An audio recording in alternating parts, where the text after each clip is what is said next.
Alright, this 273 is finally in. The main problem that I was facing, and I remember taking mental note of this, but I just guess I wasn't paying attention when I was bolting this motor mount on, was I had it installed, shifted over on the front side instead of the back side, like it is now. So that was hanging me up about ½ an inch from the hole. So swapped it back there where it's supposed to be, and what do you know, it's good like it's supposed to be. And tomorrow, or Saturday, I'm going to spend some time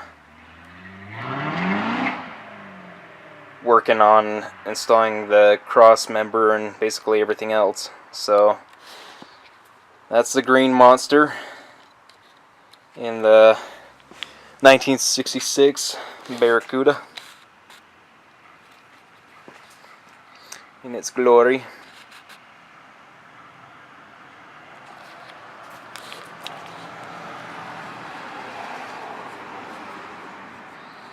So here we go.